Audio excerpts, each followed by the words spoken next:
Você sabe que tem uma curiosidade? Que esse prédio aqui tem uma placa escrito que ele foi quem fez o prédio. O governo dele fez esse prédio, né? O destino às vezes dá umas voltas, né, que a gente não espera. Vai continuar dando. Vai continuar dando. Chegou. Bom dia. Oh, ilustre. Você tá bom? Tudo bem? Tudo bem? Tudo bem. Eduardo. Eduardo. Tudo bem? Prazer conhecer. Eu falei propaganda do livro do Paulo Nogueira Batista. Ele não veio com o seu lançamento. Amigos aqui. Primeiro, eu fiz o que você recebeu, não estava dedicado a autografar, então eu fiz questão de fazer uma dedicatória para o senhor. Estive ontem com o doutor lá de... Ele peguei. Ele me deu, ele todo. Muito bom e muito tranquilo para. O senhor está bem, presidente?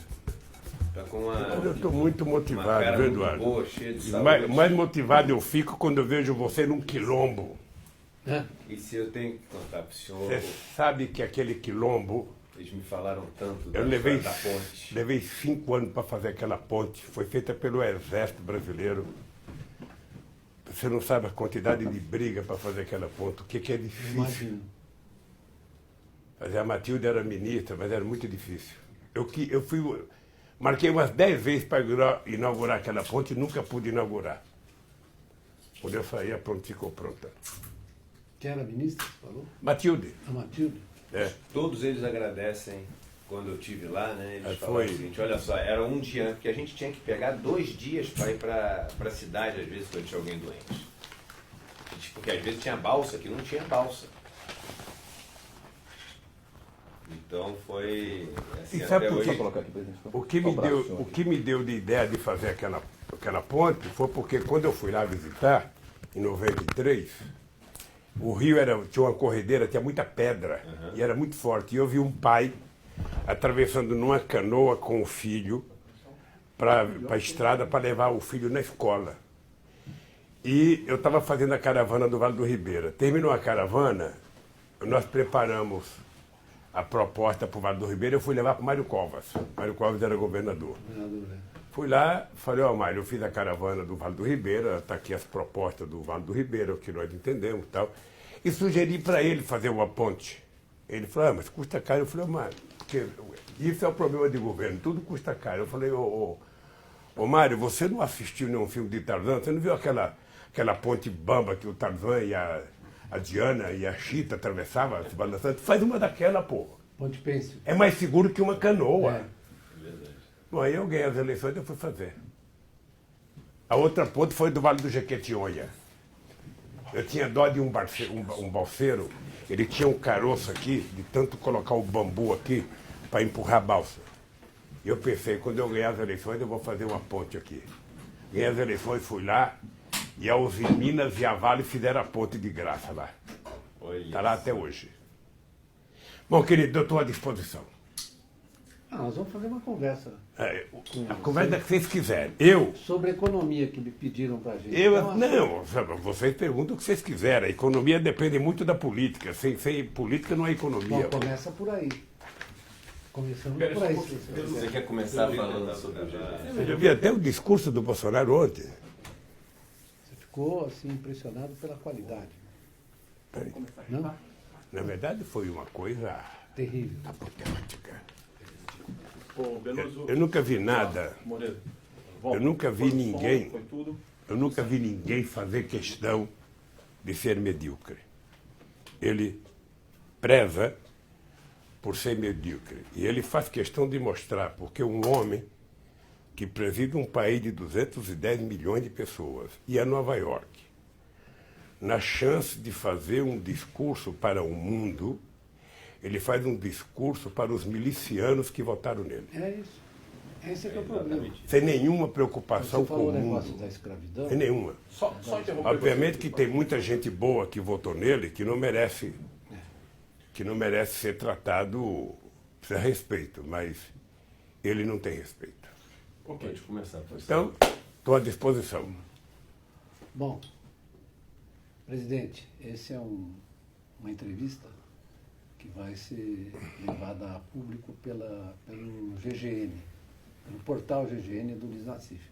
Ele não pôde vir porque ele teve um pequeno problema de saúde, problema renal, nada grave. E ele ficou muito aborrecido de não poder ter vindo. Também o Paulo Nogueira Batista, que viria, mas hoje é o dia do lançamento do livro dele, né? Mas ele mandou um grande abraço e mandou a capa do livro. Aqui. É, isso. Isso aqui, esse filme aí, ó. Então, nós vamos conversar sobre economia política e política econômica. Como você disse muito bem, a economia é inseparável da política, né? Toda vez que separam, né, eles estão cometendo erros na avaliação dos processos sociais, econômicos, e não sabem avaliar, por exemplo, né, o tranco que a sociedade brasileira está levando com o aumento da desigualdade, o desemprego, a precarização, o sofrimento das pessoas, né? Eu todo dia recebo pedido de gente que quer ajuda, que não tem dinheiro. Você tem 26 milhões de famílias que não têm renda do trabalho, entre outras coisas, né? Como você teve uma experiência exemplar de redução da desigualdade, eu acho que, já que o nosso amigo aqui escreveu sobre isso, né, e nós gostaríamos de começar com esse tema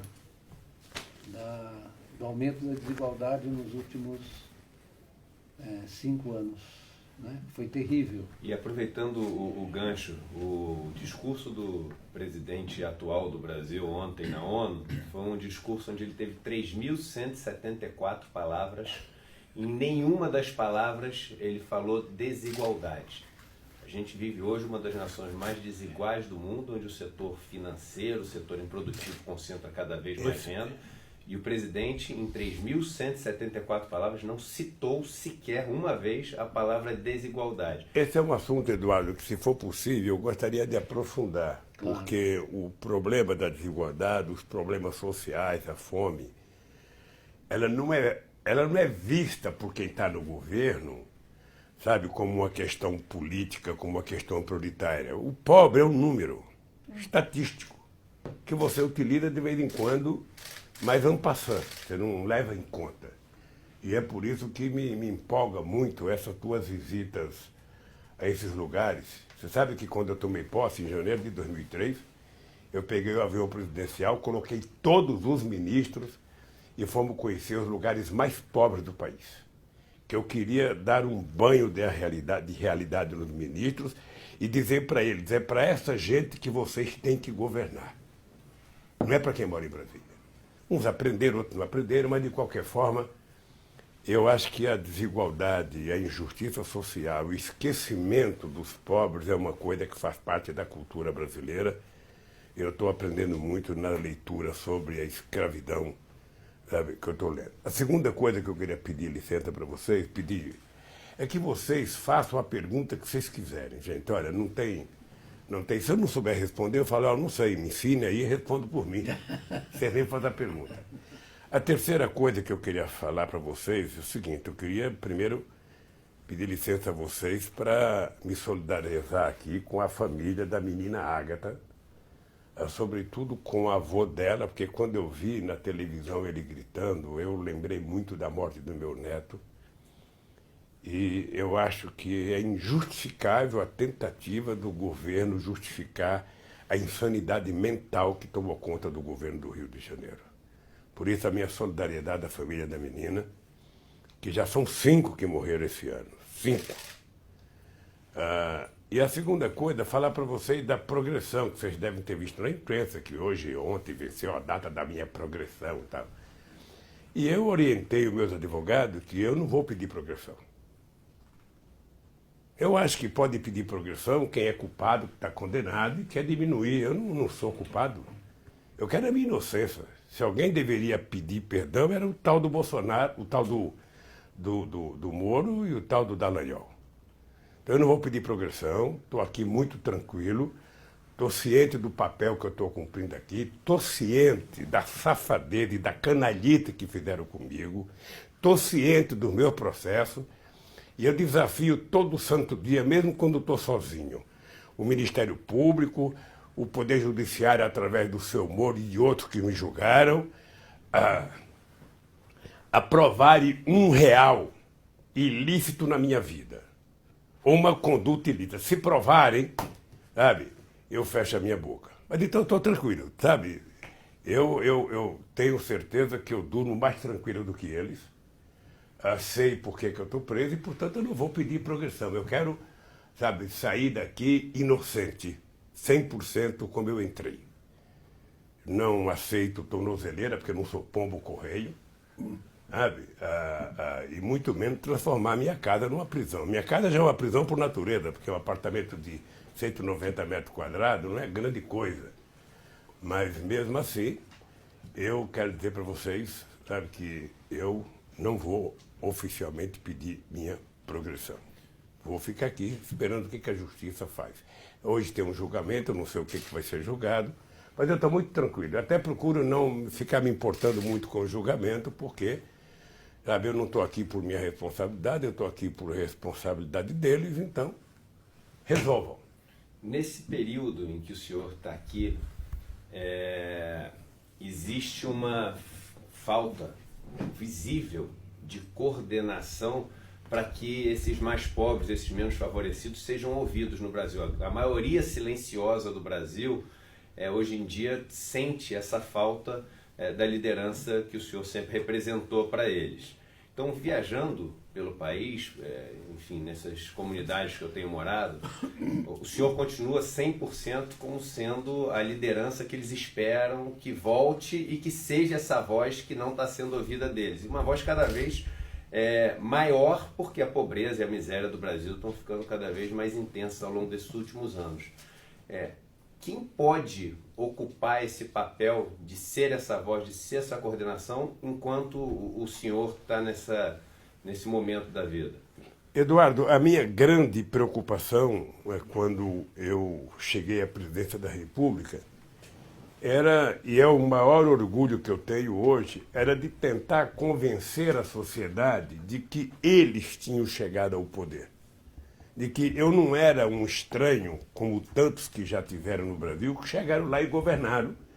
Não, eu queria que eles sentissem que uma vez na vida eles colocaram um operário metalúrgico na presidência da República para governar prioritariamente para eles. Então, a minha experiência é muito rica porque eu fiz 74 conferências nacionais. Cada conferência nacional, conferência de portador de deficiência física, conferência de negro, conferência de índio, conferência de segurança pública, conferência de mulher, conferência de jovem, conferência de educação, de tudo que você possa imaginar. 74 conferências. Cada conferência começava nos municípios, no estado, e depois ia 2, 3 mil pessoas para Brasília para decidir políticas públicas. E a coisa que eu mais me orgulhava era de perceber que as pessoas estavam sentindo que elas estavam produzindo políticas públicas. Sabe, que elas não eram algo superficial. Eles estavam fazendo política. Esse pertencimento. Sabe, eles eram o sujeito da história. Sabe? Essa era a coisa mais fantástica. Mais fantástica. A razão do Fernando de Moraes estar fazendo um livro é porque no dia 23 de dezembro de 2010, porque todo o meu mandato, todo Natal, eu passava na véspera embaixo de um viaduto em São Paulo com os moradores de rua e os catadores de materiais recicláveis. E na última vez que eu fui, uma menina de cor, ela falava assim para mim: "Ô, presidente, o senhor sabe o que o senhor fez por mim?" Eu falava não. E ela falava assim: "O senhor tem certeza que o senhor não sabe o que você fez para mim? Não foi o crédito que o senhor deu para mim, não. Não foi o carrinho que o senhor ajudou a comprar. Não foi a cooperativa. Sabe o que o senhor deu para mim, que é mais valioso, presidente? Eu aprendi a andar de cabeça erguida nas ruas com meu carrinho de catar papel." Então, isso para mim, quando eu pedi para o Fernando de Moraes fazer o livro, eu falei: "Fernando, eu não quero um livro de biografia. Eu quero que você consulte a sociedade, dos banqueiros ao mais pobre brasileiro, para dizer o que ele achou do governo. De forma que o Fernando está acabando, eu não sei como é que vai ser." Olha, eu não sei como é que esse livro vai ser, sabe, eu estou com total confiança no Fernando de Ele é Moraes, um que grande está biógrafo. dedicado. É um dos melhores que o Brasil tem. Então eu queria te dizer o seguinte, ó, tem muita gente boa, tem muita gente boa. Você não sabe a alegria que eu tenho quando eu vejo um jovem economista como você, nascido no meio do sistema financeiro. Eu conheço muita gente jovem como você, todos muito inteligentes, todos... Mais ou menos. Eu lembro que tinha um deles que era tão inteligente que um dia chamei ele e falei, ô companheiro, você precisa parar de falar, você precisa parar de dar entrevista. O cara que quer ganhar dinheiro e que tem a inteligência que você tem, não pode ficar se expondo. Bom, depois eu falo quem é. Posso falar? Depois você fala. Posso falar uma coisa para você? Você tocou num ponto crucial, muito importante, que é o fato de que você representava lá os que, na verdade, sofreram durante séculos aqui. Eles, na verdade, se viram representados por você. E você não acha que uma das razões dessa hostilidade que o establishment, que os ricos, os poderosos têm em relação a você, é exatamente porque eles viam que você representava, encarnava os desejos dessa gente? Eu acho que é isso. Não, certamente é o seguinte, se eu, espécie de vender. ao invés de passar um sábado ou uma sexta-feira embaixo de um viaduto em São Paulo, conversando com um catador de material reciclável ou com morador de rua, eu tivesse em algum clube em São Paulo, no Rio de Janeiro, jogando golfe com eles, eu certamente, sabe, não estaria onde estou. Eu tenho certeza disso. Mas eu tenho certeza também que eles foram tratados no meu governo com muita dignidade. Eu olho para você, Pedro Eduardo, eu posso dizer para vocês, eu duvido que em algum momento da história desse país, ele não gostava quando eu falava assim, nunca antes na história do Brasil, eu duvido que os empresários tenham sido tratados com o respeito e com a dignidade que eu os tratei, sabendo quem eles eram, eu tinha certeza de onde eu tinha vindo, tinha certeza para onde eu queria votar, eu tinha certeza que eram meus amigos de sempre, eu tinha certeza que eram meus amigos eventuais, mas eu fui eleito para governar para todos. Sim. E eu dizia, eu governo para todos, mas eu tenho um olhar preferencial para os mais pobres. Eu governo esse país com o coração de uma mãe, porque somente uma mãe é que é capaz de dar meio bife para aquele que está mais fraquinho, dar um copo de leite a mais para aquele que está mais fraquinho, embora ela goste de todos. Então eu fazia questão de vida. É por isso que eu tenho orgulho de dizer, vocês são estudiosos, ou seja, é que foi exatamente no meu governo a primeira vez que os 20% mais pobres desse país tiveram um aumento maior do que os 20% mais ricos. Tiveram proporcionalmente mais dinheiro. Quando as pessoas analisam o governo, Beluso, eu às vezes vejo os economistas falarem muito, e eu também falava do New Deal, porque o Roosevelt, o New Deal, tudo. Quer dizer, não tem nada mais importante que aconteceu no Brasil. Nós temos o período de 50 a 54 de Getúlio Vargas, que foi extraordinário. Nós temos o período do Juscelino, com aquela cabeça desenvolvimentista dele. Acontece que mesmo esse país crescendo de 1950 a 1980, uma média de 7% ao ano, não houve distribuição de renda nesse país. Os pobres continuaram sendo pobres. Eu estava dentro de uma fábrica quando teve um milagre brasileiro. Em 1973, eu estava dentro da indústria Vilares. Eu fazia pistão de motor de navio, era uma coisa muito importante. Sabe? E você via, a economia cresceu 14%, crescia 10%, e dentro das fábricas, sabe, a gente não sentia esse crescimento. Você sentia que tinha mais emprego, mas o salário não crescia. Então, os pobres nunca foram levados em conta, porque esse país era governado para 30% da população. O que eu pensei? O que eu pensei, na verdade? Eu tinha muito medo de ser presidente, Eduardo. Logo que eu ganhei, às vezes eu deitava lá no Palácio da Alvorada, sabe? Deitava de barriga para cima e ficava conversando com a Marisa. Eu falava, porra, e se a gente não der certo? E se a gente frustrar esse povo? E me vinha na cabeça o fracasso do Walesa. Porque o Walesa era metalúrgico como eu, trabalhava em Gdansk, sabe? Mas como ele era aliado, sabe, da direita anticomunista, ou seja, ele teve uma projeção que eu não consegui ter. Eu lembro que nós fomos na Itália junto, ele recebeu não sei quantos milhões para fazer uma gráfica e o Lulinha não recebeu nem o dinheiro da passagem. Então, eu tinha um medo e eu falava para Marisa, eu não posso errar. Pense num cara que não pode errar, sou eu. Se eu errar, nunca mais um trabalhador vai colocar a cabeça para fora. É como uma tartaruga, colocou a cabeça, o cara corta a cabeça.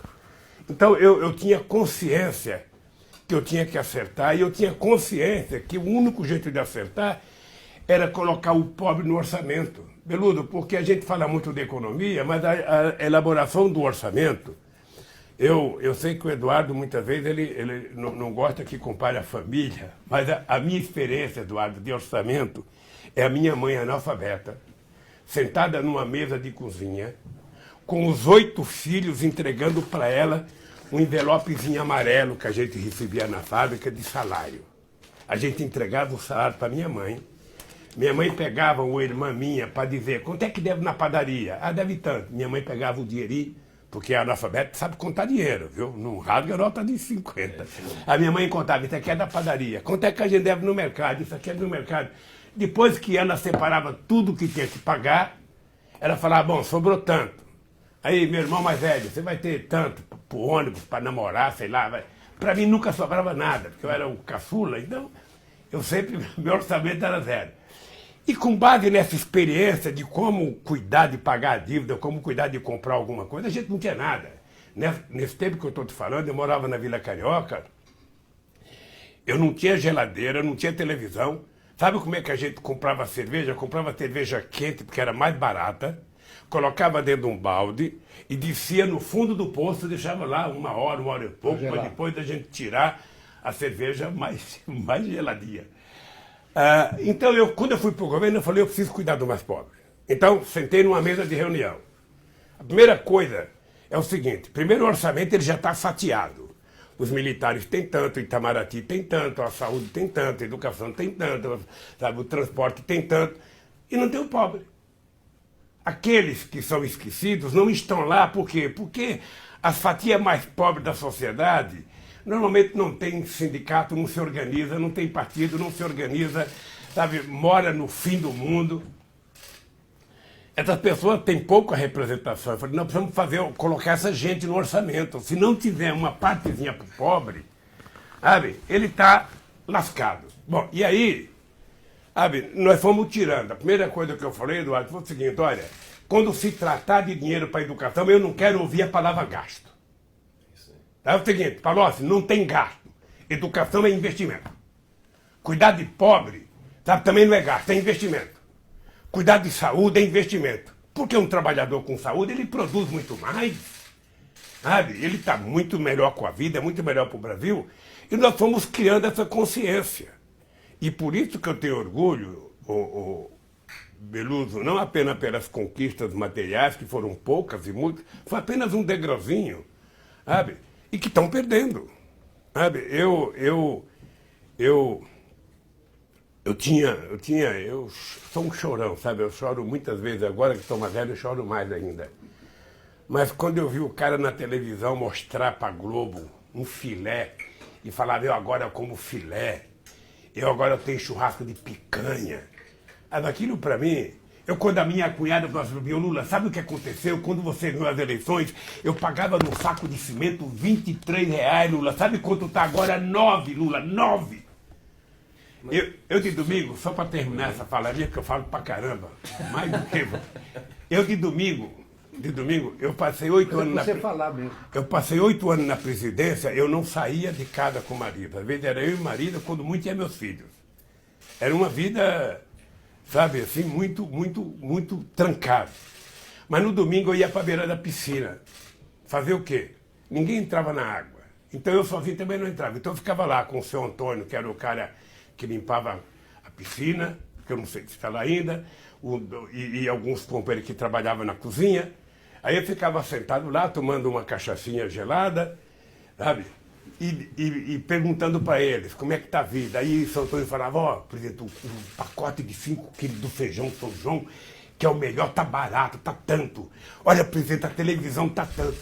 Então eu ficava, sabe, no domingo, vendo como é que estava a economia popular. E durante a semana eu ligava para os empresários, para os comerciantes, ó, como é que está a venda aí? Como é que está o supermercado? Como é que está? Para saber, e isso balizava o meu comportamento para não ficar impressionado com as manchetes dos jornais, que normalmente eram contra. Sabe? Então, eu vou deixar vocês perguntar, porque senão eu vou falando tudo. Mas isso que o senhor está falando é fantástico, porque eu venho desse mundo, né, do mercado financeiro, da academia, onde você estuda os livros de economia, etc. No final você se diz um economista, mas na verdade você só sabe repetir o que você leu nos livros. Depende. Que é algo vazio. Depende do economista. A maior parte, o senhor sabe, a maior parte dos economistas é assim. No mercado financeiro, 100%. E quando eu resolvi... O que é grave é que hoje, Eduardo, hoje não tem mais economista na televisão. Não tem.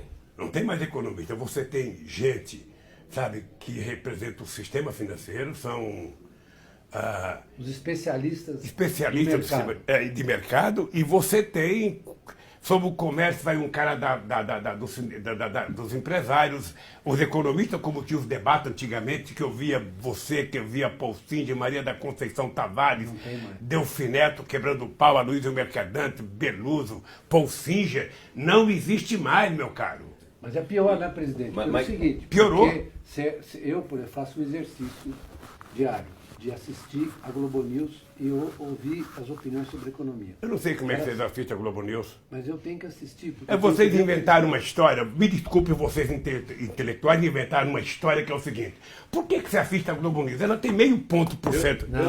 Ela tem meio ponto na pesquisa. Deixa eu te dizer uma coisa. Peraí, mas deixa eu falar que eu penso. Ela tem meio ponto na pesquisa. Sabe? Aquele pessoal que está lá poderia convidar vocês dois para o debate. Você acha que eles vão...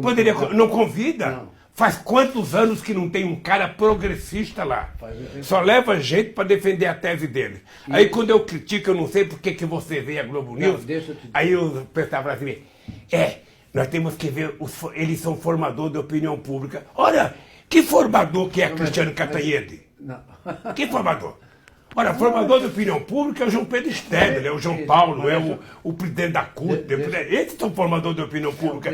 Mas aqueles jornalistas... Não, deixa eu falar uma coisa para você. Você acha que o Merval é formador de opinião pública? Mas é porque... A família dele. Esse é o pensamento dominante dentro das classes dominantes. Então é por isso que eu assisto. É para fazer um diagnóstico do que eles estão dizendo, do que eles pensam sobre as coisas, se é que você pode usar a palavra pensar para o que eles estão falando. O que eles estão pensando eu vejo na rua. Sim. A miséria, o abandono. Esse ponto que eu queria falar. O que eles estão falando é desconhecer isso que você está dizendo que você vê na rua. Quer dizer, eles encobrem na discussão toda da Previdência, vou te dizer. Né? Eles falsificaram tudo, disseram um monte de impropriedades sobre o que o negócio da Previdência resolveu ou não. E é o que as pessoas repetem. Olha, a Laura Tavares, você conhece? A filha da Conceição Tavares, trabalha há não sei quantos anos da Previdência. Então, o que ela dizia para mim? Ô, presidente, até 2014, a Previdência era superavitária. Por quê? Porque vocês criaram 21 milhões de empregos formais. É isso. Porque foi legalizado 6 milhões de micro e pequenas empresas. Ora, na hora que você tem muita gente contribuindo, diminui o débito da Previdência. Na hora que você passa a ter 30 milhões trabalhando na economia informal, 4 milhões não sei o quê, 12 milhões de desempregados, ora, a Previdência será deficitária. Eu não vi um economista progressista, debatendo na televisão. Era só os caras que falavam o que os donos do poder queriam saber. Só favoráveis. Ou seja, quando na verdade você não discute reforma de Previdência em tempo de crise. Claro. Previdência não é para resolver crise, Previdência é para resolver o problema das pessoas que precisam de seguridade social nesse país. Eu fiz uma reforma em 2003, liderada pelo Ricardo Berzoini, ex-presidente do Sindicato Bancário, ex-presidente da CUT e ministro da Previdência, sabe, que foi a reforma em que a gente fez com que general, sabe, coronel não fosse promovido quando se aposentasse, que filha de general não recebesse a vida inteira. Sabe? Por isso foi criado o PSTU, foi por conta de gente que saiu do PT por causa da reforma de 2003. Depois eu criei um fórum sindical, empresarial e governamental para discutir a estrutura sindical, que os empresários se retiraram. Depois, uma coisa que está em moda agora é a reforma tributária. Eu sei o que você pensa de reforma tributária, eu sei o que o Eduardo pensa, e sei o que eu penso, sei o que pensa Luiz Mercadante, sei o que pensa todo mundo. Acontece que a reforma tributária é tudo menos econômica. A reforma tributária, que é a coisa que melhor pode fazer distribuição de riqueza nesse país, ela não é vista assim, né? Ela não é vista assim. Eu fiz uma proposta de reforma tributária, Beludo, que se você entrar no Congresso Nacional, você vai perceber, ela foi entregue em abril de 2007, ela teve a aprovação de 27 governadores de estado, ela teve a aprovação das centrais sindicais, ela teve a aprovação de todas as federações empresariais lideradas pelo FNI no Brasil. E teve a aprovação de todas as lideranças no Congresso Nacional. Quando eu mandei essa proposta para o Congresso Nacional, eu pensei que ela ia ser aprovada por unanimidade, porque todo mundo concordava. Serra concordava, Marconi Perillo concordava, todo mundo concordava. Quando chegou no Congresso, o Aline Schneider era o presidente, não sei porquê, colocou o Sandro Mabel como relator. O que aconteceu? Não mandou. Por quê? Porque as pessoas mentem nesse país sobre a contribuição. Quando o cara quer vender a sua casa, ele tem uma casona. Quando ele quer pagar imposto, ele tem uma casinha. Quando ele quer vender a sua fazenda, é uma fazendona. Quando ele vai pagar ITR, é uma fazendinha. Então, ninguém nesse país paga 27% de imposto de renda, porque no efeito de cascata, você vai pagando, quando você chegar lá, não tem mais 27%. Porque 27% não é ali que eu estou imaginando. Não tem 27%. O negócio mais alto lá, não é? E eu concordo, não vamos discutir aqui política tributária, porque eu já vi vocês discutindo tanto isso. É o seguinte, nós precisamos construir uma força política capaz de fazer com que o rico pague mais imposto nesse país. O problema, Eduardo, é a correlação de força é sempre desigual. Veja, quando eu fui eleito presidente em 2002, eu fui eleito presidente com 62% dos votos no segundo turno. No primeiro turno eu tinha tido 48% ou 49%. Eu só elegi 91 deputados, de 513. Elegemos quanto? 10 ou 12 senadores de 81. Então é importante que a gente comece a imaginar que nós temos que ir trabalhando a politização da cabeça da sociedade para ela perceber que não adianta votar num galo de briga para ser presidente da República e depois votar num monte de raposa para tomar conta do Congresso Nacional, porque as raposas vão comer o galo de briga. Essa é uma lógica que nós precisamos fazer. Senão, como é que se explica um país, a segunda nação negra do mundo, depois da Nigéria, tem meia dúzia de negros no Congresso Nacional? Sabe? Você ter 52% da população mulher e você tem meia dúzia de mulher no Congresso Nacional. Como é que se explica o sem terra, com o que ele representa, só tem 2 deputados federais, enquanto a bancada do outro lado estão 200 e poucos deputados? Então, nós precisamos repensar o jeito de fazer política, o jeito de fazer o discurso, como convencer as pessoas a perceber que ele tem que votar de acordo com o que eles querem. Foi assim que eu descobri a necessidade de criar um partido, Eduardo. Só para você me conhecer, em 78, eu achava que eu era esperto, eu era ignorante. Eu vi muitas histórias tuas que a minha esposa contou, porque minha esposa estudou muito a sua história. Foi Dona Marisa no filme, né? Então, Quero que você dê um abraço para ela. Ela mandou um abraço enorme para o senhor. Então, veja, por que eu criei um partido político? Eu fui ao Congresso Nacional porque em 1978 o Geisel mandou uma lei, o ministro era o ministro Arnaldo da Costa Prieto, criando as categorias essenciais, que não poderiam fazer greve.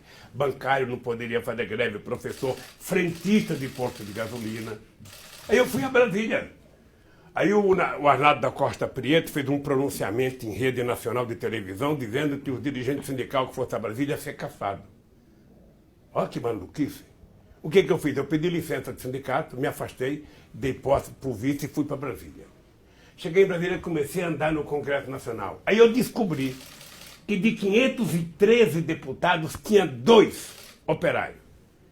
Tinha o Aurélio Pérez, que era, sabe, do PCdoB, mas dentro do PMDB, metalúrgico de São Paulo, e tinha o Benedito Marcílio, metalúrgico de São Bernardo do Campo. Não tinha mais nenhum trabalhador.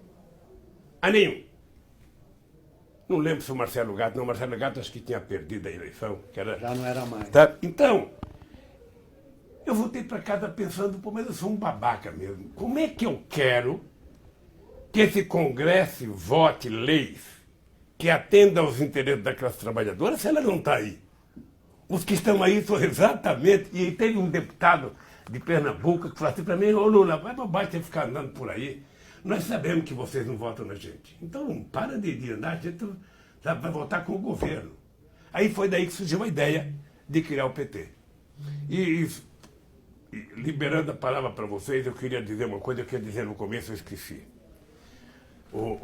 Eduardo, você sabe que meu filho, logo que eu fui preso, meu filho trouxe um livro seu para me ler, o Fábio. Ele falou, pai, ó, esse livro aqui é muito bom, esse jovem economista, sabe, não sei das contas e tal. Eu falei, economista é tudo igual, eu já li muito livro de economista, todo ele fala a mesma coisa. Sabe? Não tem a menor importância para o livro. Aí, passado um dia, eu vi você numa entrevista com a Tucci, não sei se foi, uma coisa assim. Aí o Fábio estava me visitando. Eu falei, pô, que cara bom. Falei, pô, pai, eu dei um livro para você e você não... Aí... E esse senhor que está aqui do teu lado, eu posso dizer as coisas agora, esse senhor, ele sabe que eu tive para mudar 2 vezes o presidente do Banco Central. E nas 2 vezes, por coincidência ou não sei se você acredita em coincidência, nós conquistamos investimento grande. Ou seja, as 2 vezes. Com você para a Bahia? As 2 vezes que eu estava pensando em anunciar o novo presidente do Banco Ele Central. falou, não, esse cara é muito perigoso. Na véspera, nos deram investimento. Sabe? Mas você sabe que eu aprendi com isso que o senhor está falando, muito de economia, porque a visão que existe na classe dominante, branca, rica, do Sudeste, principalmente do Brasil, da economia, ela se mostrou para mim absolutamente equivocada quando eu comecei a ir para o sertão do Nordeste, para o interior do Sul do país, para as regiões metropolitanas, onde você tem as comunidades mais carentes.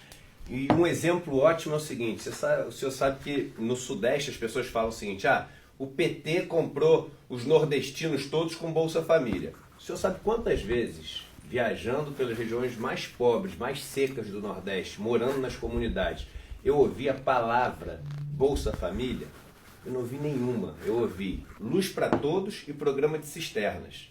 Ou seja, as pessoas que hoje em dia estão no poder econômico, tomando as decisões, elas não têm ideia do que faz a diferença na vida dessas pessoas que têm a pobreza. Então, quando o governo do senhor põe uma cisterna na casa de uma pessoa, isso muda completamente a história daquela família.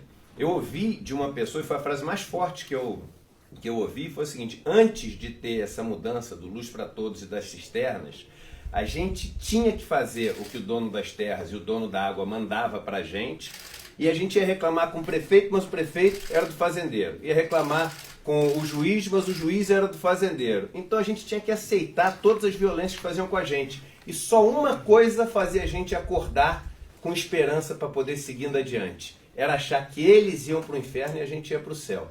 Isso foi uma das coisas mais fortes que eu ouvi. E essa noção do que o pobre precisa, como é que você vai ter num governo que você tem hoje em dia, que é todo formado por brancos, homens e ricos? Como é que isso é possível? E como te ajudou no governo ter representantes desses... Brancos e ricos e ignorantes. Porque é o seguinte, as pessoas pensam que eles aprendem a ficar inteligente na faculdade. Uhum. Tá? As pessoas não fazem diferença sequer do que é o conhecimento específico do que é inteligência. Não faz. O cara pode ser até um capitão do exército, mas ele pode ser um burro, um jumento, sabe? E se tratando de política, sabe? O cara não tem nenhum conhecimento. Isso vale para todas as profissões, vale para metalúrgico também. Então, as pessoas não têm dimensão do que é política pobre. Um companheiro que nasceu em Pinheiros, que nasceu, sabe, em Copacabana, que nasceu em Boa Viagem, em Pernambuco, que nasceu em Salvador, no centro da cidade, Ele não sabe o valor,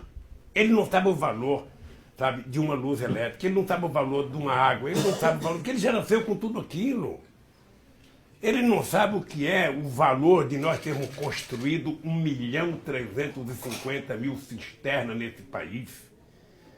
Sabe? Isso para as pessoas comerem e 260.000 cisternas produtivas, que é para irrigar já uma pequena horta. Eles não têm noção disso. O programa Luz para Todos, eu fazia questão de dizer, Eduardo, o seguinte: o programa Luz para Todos, ele gerou por volta de 490.000 trabalhadores, porque o programa Luz para Todos era 80% do governo federal, 20% do governo dos estaduais, e a gente obrigava que a mão de obra fosse contratada no local, no estado. Gerou por volta de 490.000 trabalhadores. Mas um dado que eu sempre... No Amazonas, só para você ter ideia, um poste de madeira pesava 190 quilos, era muito difícil para carregar. Foi feito um poste de resina para ir boiando dentro da água. Fizemos 168.000 postes de resina para poder levar luz para todo o Amazonas. Mas o que é importante? Nós utilizamos, no Luz para Todos, 1.200.000 transformadores, 8.600.000 postes e 40.000 quilômetros, olha, eu vou ter o número aqui exato, 40.000 quilômetros de fio. 40.000, sabe o que daria isso? Na verdade foram 1.600.000 quilômetros de cabos elétricos. Isso daria para dar 40 voltas no planeta Terra. 40 ou 35 voltas no planeta Terra. A quantidade de material utilizado para colocar luz para todos, que para alguém que nasceu ali na Torre da Gazeta não tem nenhuma importância. Porque ele não sabe o que é uma mulher cozinhar à luz de candeeiro. Eu conto uma famosa história do Ceará, de uma mulher que começou a ficar acendendo a luz e apagava, a luz e apagava, a luz e apagava, a luz e apagava. E o marido falou, sabe, não sei se falou meu amor, não sei se falou, mas falou alguma coisa carinhosa. Por que você faz tudo isso? Ela falou, porque eu nunca vi meu filho dormindo. Uma coisa dessa não aparece nas estatísticas, sabe? Na planilha do Excel não tem isso, né? Na planilha que o cara fica fazendo conta não tem isso. Não tem. Se tem um cara que se reuniu muito com o banqueiro, fui eu. Muito, mas pensa num cara que se reuniu muito com o banqueiro, fui eu. Sabe, com o empresário, fui eu. Nós não temos mais empresário no Brasil. Os Bardelas, os Mindlin, os Vilares, o Antônio Emílio de Moraes, você não tem. Você conviveu com ele. O pessoal que está aí é muito pior, sabe? Não tem noção de Brasil, não tem noção de nação. É isso mesmo. Não tem noção de nação. Isso para ele, não tem noção de pertinência. Veja o presidente da Fiesp, o que é o Paulo Scarfe. Veja o que é o presidente da CNI. Essa gente não teve coragem de defender as empresas que estavam sendo atacadas na Lava Jato. Eu não queria que defendesse corrupto, eu queria que eles defendessem a honradez da empresa, porque se a empresa praticou um crime, a empresa jurídica não pratica crime. Quem pratica crime é a pessoa física. Então você prenda a pessoa física e solta a empresa tem que continuar produzindo, gerando emprego, pagando salário, produzindo para o país. O que é que eles fizeram? Ao contrário, fingiram que prenderam os ricos, liberaram, sabe? Liberaram, não sei se alguns colocaram até tornozeleira de ouro, porque eu sei que tem nego que mora na praia, nego que mora no céu, tudo com tornozeleira, sabe? E as empresas quebraram. Você sabe quanto só na construção civil foi 1.100.000 trabalhadores que perderam o emprego. Exatamente. Essa gente não cometeu crime e tá castigada. É isso mesmo. Quer dizer, a Petrobras não é uma empresa de petróleo, gente. A Petrobras era a maior fomentadora do desenvolvimento industrial nesse país, de pesquisa, sabe? A primeira coisa que eles fizeram foi tentar vender a imagem da Petrobras como uma coisa podre, negativa. Eu tenho orgulho, Eduardo, porque eu me considero um cara ignorante em economia. Mas eu tenho orgulho de passar para a história como o cara que fez o maior processo de capitalização da história do capitalismo mundial. Não foi em Tóquio, não foi em Nova York, não foi em Boston, foi exatamente na Bolsa de Valores de São Paulo, quando nós colocamos 70 bilhões de dólares na Petrobras e transformamos ela na segunda empresa de petróleo do mundo. naquele instante, sabe, por conta do pré-sal. Então, o que eles estão fazendo agora? Eu estou aqui dentro, preso, mas eu não sei como é que vocês suportam lá fora, vendo eles destruir o nosso país. Destruir. Deixa eu te falar, a lógica desse negócio não é da construção, é da destruição. A política econômica deles é da destruição. Nós estamos, acabar com tudo. Ô Beluso, nós estamos com o nosso advogado entrando com um processo nos Estados Unidos, utilizando a lei da transparência, porque eu ainda quero provar que o Departamento de Justiça dos Estados Unidos tem muito a ver e que somente os americanos ganharam com toda essa safadeza na Petrobras. Porque quando ele fala, porque devolvemos alguns milhões para o Petrobras, devolveram. E quanto deixaram, sabe, de pagar em salário? A economia brasileira perdeu 142 bilhões ou mais. E essa gente não fala nada. Ou seja, essa gente não diz nada. Eu às vezes fico nervoso com meus companheiros. Não vou ficar citando aqui, porque quem está preso não pode ficar nervoso com o companheiro lá fora. Mas eu acho que nós nunca tivemos tanto motivo para brigar como agora. Não posso vai brigar. Posso fazer uma... Eu vejo todo mundo falar, é preciso ir para a rua, é preciso ir para a rua. Ah, mas o cara que fala é preciso ir para a rua, ele tem que ir. Tem que ir. Quando eu falo é preciso ir, é para os outros ir, não, eu tenho que ir. E tenho que dizer o que eu quero. Liderança você tem muita, você tem bastante liderança, cada um com seus defeitos, cada um com as suas virtudes, né? Porque esse é o problema, você tem. Para não citar ninguém do PT, poderia citar um menino novo, como o Boulos, poderia citar todo o pessoal do Sem Terra, de que eu respeito muito profundamente, poderia citar, sabe, várias lideranças do meu partido, poderia citar do PCdoB, poderia citar até o Ciro Gomes, que não gosta de mim, eu cito ele. O problema do Ciro, sabe, é que ele está num momento de tanta inteligência que ele fala bom dia, você vai responder, ele responde por você. Ele nem deixa responder, porque ela acha que eu não sei responder. Então, é preciso menos arrogância, porque política é um entrosamento químico entre os seres humanos. Ou seja, eu não preciso gostar de tudo que o Eduardo me fala, o Eduardo não precisa concordar, mas nós temos um limite. Eu considero um casamento. Eu fui casado 43 anos, sabe? Só com uma pessoa, e eu acho que o casamento é o maior sinônimo de como se fazer democracia. O casamento é uma política eterna de concessão. Você faz concessão toda hora e você também conquista toda hora, porque a sua parceira faz concessão. E se você tiver filhos, você tem que fazer mais concessão ainda, porque se você não fizer, destrói o casamento. É por isso que eu sou um especialista em democracia. Porque eu gosto de fazer concessões nas conversas. Por que eu criei o Conselho de Desenvolvimento Econômico e Social? Que chamei os grandes empresários logo no primeiro mês de governo, Eduardo. Não sei se você sabe, quando eu criei o Conselho, eu convidei os empresários, o Gerdau e outros foram no Hotel Nahum fazer uma reunião, como se preparar para enfrentar a turma do Lula, sabe, lá na presidência da República. Eu fiquei sabendo, porque também lá no meio dele tem um delatorzinho. Aí eu fiquei sabendo. O que eu fiz? Preparei a mesa. Seguinte, o Gerdau vai sentar numa mesa, perto dele vai estar um índio, perto dele vai estar um metalúrgico, perto dele vai estar um pastor. Eu fiz umas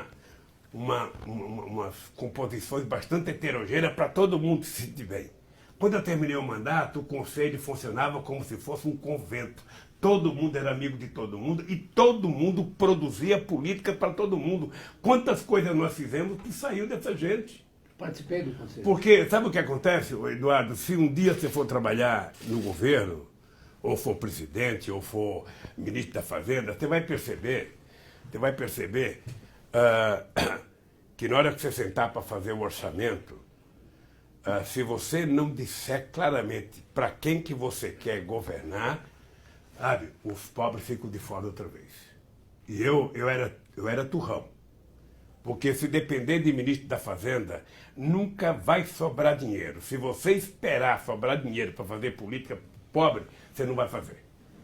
Fazer política para pobre, manter relações comerciais e bilaterais com a África e com a América Latina é uma questão de paixão. É uma questão de opção. Sabe, coragem é uma palavra que vem, o coração que age, né? Coraticus, do latim. E não tem como você ter uma ação que vem do coração para essas pessoas que são mais pobres se você não conhece a pobreza. E realmente as classes que tomam as decisões hoje em dia no país não conhecem, não têm noção nenhuma do que acontece a 10 quilômetros. Eu posso te contar um dado de companheiros meus, Guido Mante, que é meu irmão, o Beca, sabe? Que agora está trabalhando, fazendo proposta de política tributária, trabalhava com... O API. Eu lembro que quando eu fui... Você está lembrado que eu queria desenvolver o país, então eu preciso fazer alguma coisa. Então eu inventei a política do puxadinho. O que é o puxadinho? Porra, todo cara que compra uma casa do sistema financeiro, porque as casas é que nem um pombal, né? Quer dizer, o cara comprou uma casinha, eu, Marisa e 3 filhos numa casa de 33 metros quadrados. Pense, 33 metros quadrados. Eu, Marisa, 3 filhos e a mãe dela. Eu brincava sempre que a cama era tão encostada no guarda-roupa que a minha canela era cheia de ferida, tanto bater na cama, sabe? Quando você colocava o fogão, tinha que ter a geladeira. Quando você colocava a geladeira, era muito apertado. Muito apertada a casa que eu morava, mas demorei 33 metros quadrados. Então, tudo que o cara quer é fazer um puxadinho. Mesmo que ele não tiver carro, ele quer fazer uma garagem, ele quer fazer um puxadinho atrás na cozinha. Então, nós inventamos a política do puxadinho. Sabe? Você não tem noção do sucesso. Financiamento de material de construção pela Caixa Econômica Federal. Eu não esqueço nunca o dia que um filho do Antônio Emílio de Moraes me procurou para dizer: Lula, nós agora passamos 10 anos sem fazer uma fábrica de cimento. A gente está importando cimento da Polônia e da Itália. Nós agora vamos fazer. E em 2 anos surgiram 10 novas fábricas de cimento nesse país. Porque tinha construção. Então, o puxadinho foi um sucesso. Mas aí era preciso financiar. Aí faço uma reunião com a equipe econômica. E a equipe econômica quer discutir se tomada é popular. Tomada é coisa de pobre. Azulejo, cerâmica no chão é coisa de pobre. Azulejo. Eu não esqueço nunca, eu não vou dizer o nome para não... Eu não esqueço nunca, o cidadão falou: azulejo não é coisa de pobre. Quem falou isso? Um companheiro. Companheiro? Grande companheiro. Eu falei com ele: vou falar uma coisa pra você. Você não entende de pobre merda nenhuma. Quem não gosta de azulejo é rico. Vai na casa do Suplicy, lá onde ele morava, que é tudo de concreto armado, aquela coisa muito, tá lembrado? Agora vai na casa de um pobre, se ele puder, ele coloca estuca até no forro, azulejo até no forro. Essa mania de achar que pobre não gosta de coisa boa, que pobre gosta de comer encoxo, que pobre gosta de comer mal, de vestir mal. Pobre quer comer coisa de primeira. Pobre não quer ir na feira na hora da xepa, ele quer ir no horário melhor para comprar as melhores frutas. É preciso de dinheiro. Foi assim que nós descobrimos que o problema da fome não era a falta de alimento, era a falta de dinheiro para comprar. Porque o mundo... Daí o Bolsa Família. Então, essa gente não compreende. E olha só, esse do alimento, tem até a gente falou dessa experiência que eu tive no quilômetro de Vaporunduva, né? Olha a besteira que esse governo que só pensa em economia faz.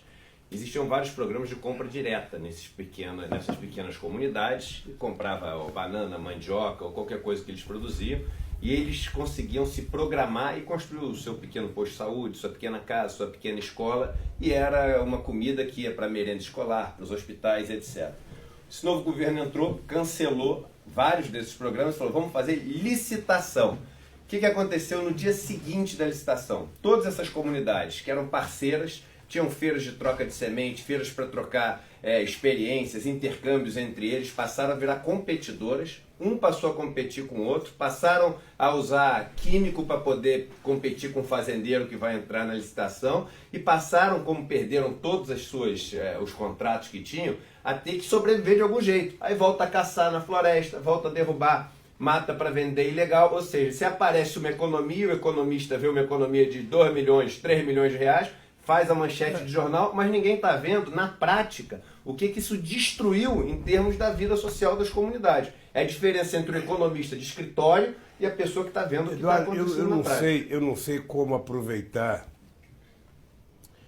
e transformar em política essas coisas que vocês pensam. Porque sabe o que acontece? Quando você faz um livro como esse, fácil de qualquer pessoa entender. Quando você pega um livro como esse que o Beluso publicou, nós precisamos transformar isso num instrumento político. Um livro é apenas um livro, só vai ler quem tem acesso a uma livraria e pode comprar.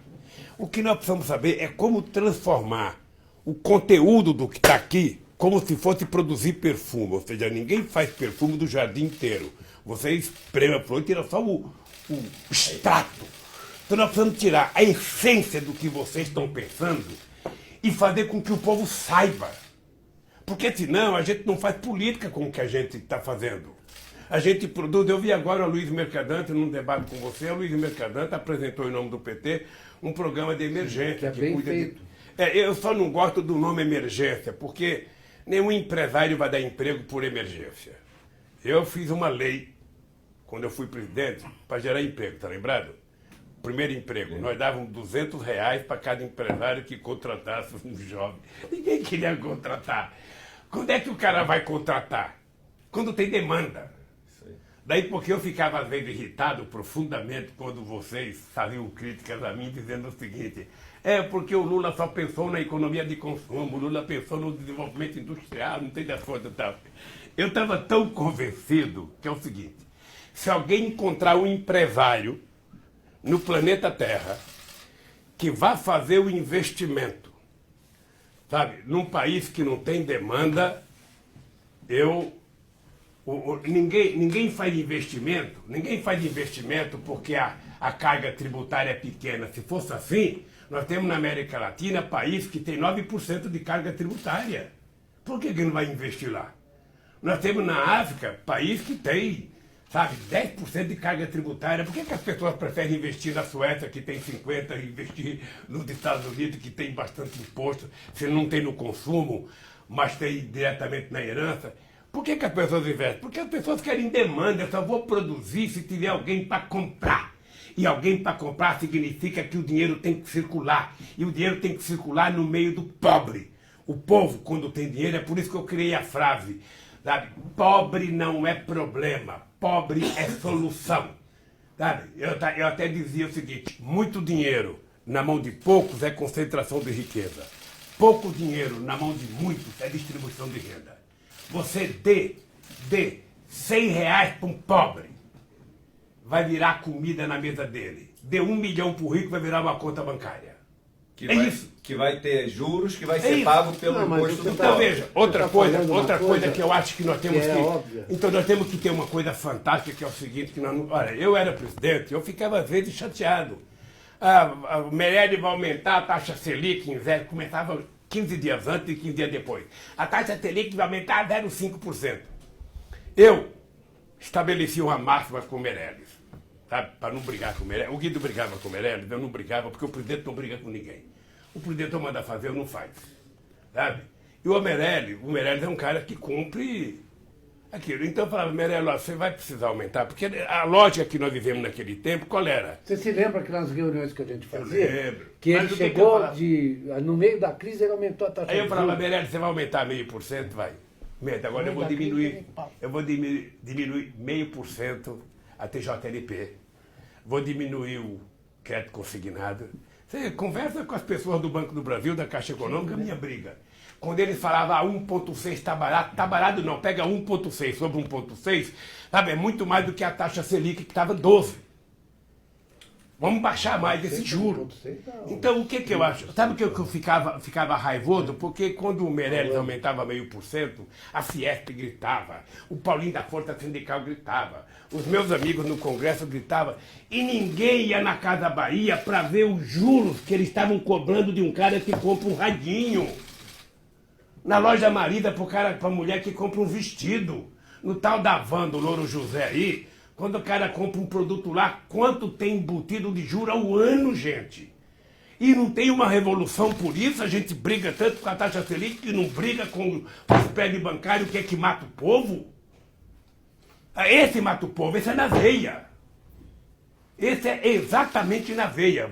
O cara vai lá, compra uma geladeira, quando ele está acabando de pagar, já precisa trocar a geladeira, porque os produtos hoje são bastante pouco duráveis. Ou seja, então, eu não vejo os deputados ir na porta das lojas fazer, eu não vejo os deputados ir na porta do banco cobrar a questão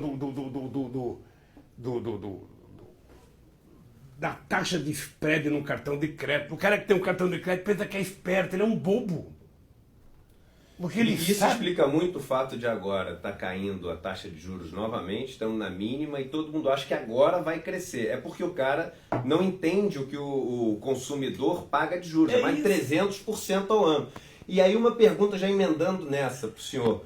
Quem poderia entrar mais firme nisso para poder combater esses spreads seriam os bancos públicos. E agora estão falando em privatizar os bancos públicos. Como você vai conseguir dar essa independência financeira para esses escravos financeiros, que são escravos financeiros, quem toma uma dívida a 300% ao ano, se você privatizar os bancos públicos? Nós devemos a famosa marolinha de 2008 aos bancos públicos. Eu não esqueço nunca, eu liguei para o Obama, porque o Obama estava demorando para tomar decisões sobre a questão da GM, da Ford, que estavam mandando muita gente embora. Eu liguei para o Obama.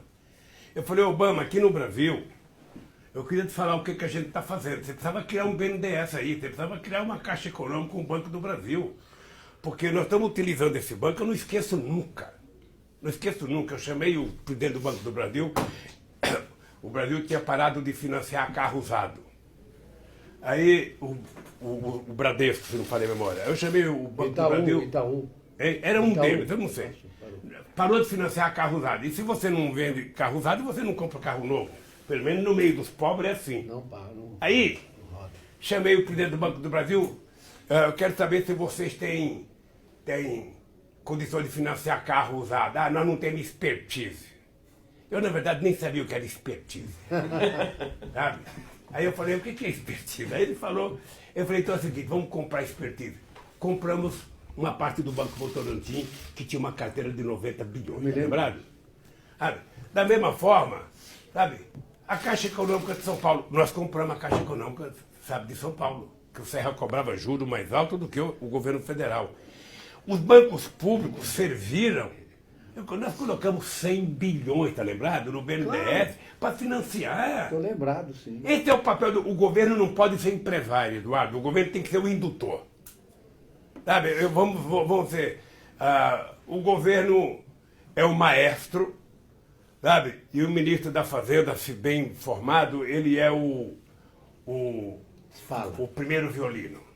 Sabe? Ele é o guia lá. Solista. É.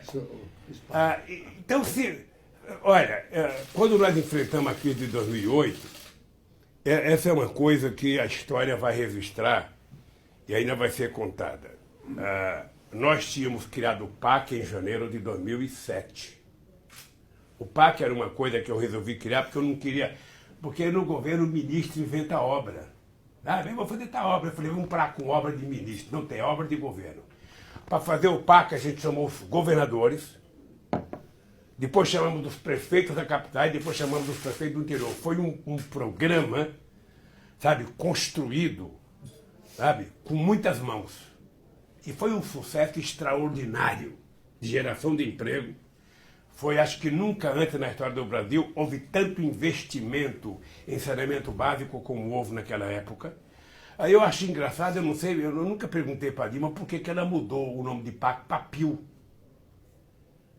Porque quando eu lancei o PAC em fevereiro, em junho eu anunciei a Dilma mãe do PAC.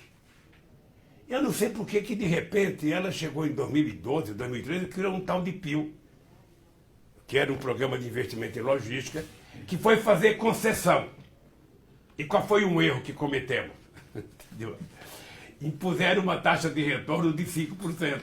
Eu conversei com ela sobre isso. Está lembrado? Estou lembrado disso. E não, foi fazer licitação, não teve comparecimento, ninguém compareceu. Não foi, não houve. Aí levou 1 ano e 3 meses para refazer a proposta. 1 ano e 3 meses é 1/3 do mandato, filho. Acabou o mandato. Então você não pode perder tempo. Você não pode perder tempo. Então a crise de 2008, ela permitiu, sabe, que a gente mostrasse que era possível controlar, sabe, a economia se você tivesse vocação. Nós criamos um programa chamado Mais Alimentos. Sim, eu lembro. Vendemos 80 mil tratores.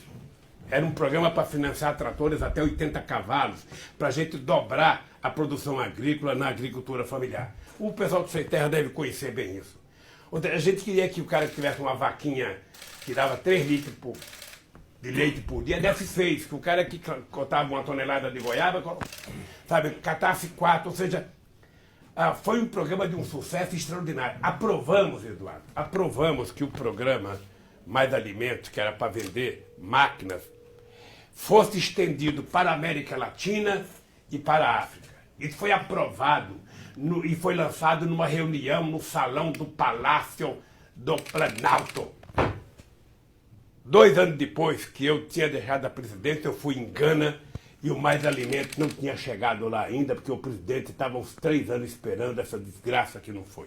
Porque a burocracia é uma doença. Você é amigo do Luciano, pergunta para o Luciano quantas vezes eu quebrei o pau por causa da burocracia. Eu sei. Demorava 275 dias para financiar um projeto. Ou seja, eu cheguei até a brincar, o BNDES só empresta dinheiro para quem não precisa. Se o cara tem, ele empresta. Se o cara precisa, não empresta. Mas os bancos públicos, eles são uma necessidade, porque se o governo não tiver um instrumento de contrabalancear a política no Brasil e construir e elaborar política econômica, o governo fica órfão de pai e mãe. As agências ocuparam o lugar dos ministros, né? Daqui a pouco você vai ser eleito presidente, vai ser um fantoche, porque não tem mais nada para você decidir. Então, eu queria te perguntar uma coisa, nessa linha. Você está falando dos bancos públicos, eu acho fundamentais. Eu só vi a experiência da China. Os bancos públicos e as empresas públicas, núcleo do investimento público. Essa combinação foi a que presidiu e assistiu o desenvolvimento do Brasil ao longo dos anos 50, 60, estou simplificando, 50, 60 e 70. E como é que você, na verdade, não discute no Brasil? Para discutir economia, você tem que discutir como é que você faz a arquitetura institucional do crescimento, certo? É o que você está dizendo. Como é que você vai prescindir dos bancos públicos? Porque o governo é um indutor. E para induzir, ele tem que, na verdade, ter o sistema de crédito na mão, ter o orçamento, evidentemente, que é público por natureza, e ter as empresas públicas para coordenar, puxar na frente o investimento privado, né? Eu estou vendo que tem muito economista conservador, por exemplo, meu amigo André Lara Rezende, que acabou de escrever que o investimento público não esmaga o investimento privado, ao contrário, ele induz o investimento privado. Isso é uma coisa tão elementar, é o que você estava falando. Você sabe que eu descobri o medo do sistema financeiro brasileiro da dívida pública bruta? Eu estava em Londres fazendo uma palestra, quando um banqueiro me chama para conversar e eu descobri que eles estavam preocupados era com o dinheiro que o governo tinha aportado ao BNDES. Sim. Essa era a preocupação deles. Eu falei, companheiro, o fato do BNDES estar colocando dinheiro é porque vocês não estão colocando. Se vocês colocarem, nós não vamos colocar. O sucesso do Paco foi esse. O sucesso do Paco, os estados e as cidades mais pobres, a gente colocava dinheiro do orçamento, e os estados mais ricos, as cidades mais ricas, a gente financiava. Olha, o pessoal, vocês podem ajudar muito, vocês é preciso parar com essa idiotice, sabe, de falar tanto em medo de dívida. Quando você tem uma dívida, porque você jogou dinheiro fora, ela é perniciosa. Mas quando você tem uma dívida e o resultado dessa dívida é um ativo novo, sabe? Porra, você faz uma estrada, você vai pagar ela com pedágio, você vai pagar ela com mais trânsito, você vai pagar ela com mais carga. Você faz um porto, a mesma coisa, você faz uma ferrovia.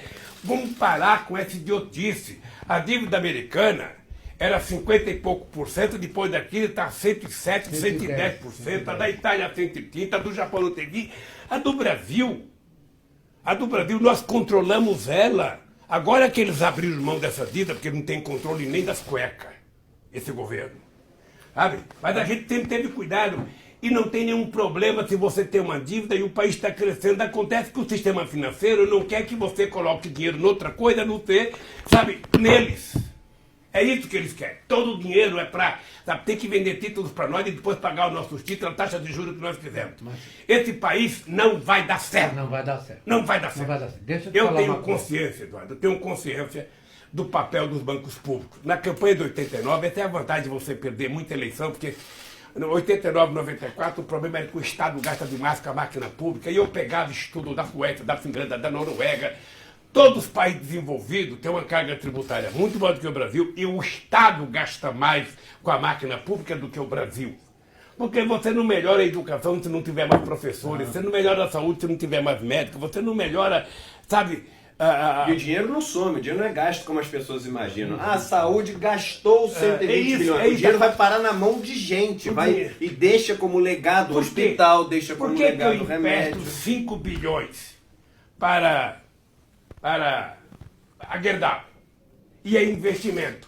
E eu empresto R$1.000 para um coitado aposentado do cheque consignado, é gasto. Você não tem noção, Eduardo. Eu era criticado, assim, o Lula está dando dinheiro para pobre, eles estão comprando Viagra. Porra, eu quero mais é que o cara compre um Viagrinha, o cara com 70 anos tem um Viagrinha de vez em quando, ele vai ao paraíso. Sabe? Eu vou me importar, aí ele está gastando com o neto dele, porque ele está emprestando ele.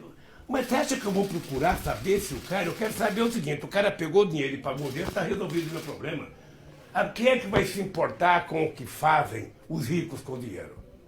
Eu lembro quando nesse país se criou aquela política de florestamento, de plantação de eucalipto. Eu lembro que no Vale do Jequitinhonha o Geisel financiou 1.275.000 hectares dado aquilo para produzir carvão vegetal. O nego plantava 10 pés de eucalipto na beira da estrada e por detrás ia criar gado, com o dinheiro do governo. O nego não plantava eucalipto. Então, eu queria dizer para vocês duas coisas em respeito que eu tenho por vocês. Tem duas palavras na governança de um país, duas palavras, que eu acho que sem elas você não consegue fazer nada. É você ter muita credibilidade e ter visibilidade do que você vai fazer. Não pense que você engana. Se as pessoas não tiverem crença nas coisas que você está anunciando, é como sua mulher. Imagina um marido que estaria uma mulher. Sabe? Toda vez que ele chegar meia hora atrasado, ela pensa que o filho da mãe está dando um pulo fora da cerca. Então, para o cara reconquistar a credibilidade, o cara tem que ser muito sério. E no Brasil, nunca teve muita gente séria. O Delfim Neto, que é nosso amigo, você sabe que eu passei 30 anos falando mal do Delfim Neto e depois, quando eu virei presidente, eu virei amigo do Delfim Neto. Mas o Delfim Neto era um que brincava muito com a economia. Ele achava que podia enganar todo mundo. Ele achava que podia fazer acordo e não pagar, fazer as coisas. Sabe que nós almoçamos toda semana, né? Mas ele é um prodígio. Eu gosto muito dele. Eu aprendi a gostar do Delfim. Eu também gosto. Eu não estou gostando da puxação de saco dele do Temer, do governo do Temer, não estou gostando. Mas de qualquer forma, esse que vos fala aqui, Eduardo, tem uma coisa que é o seguinte.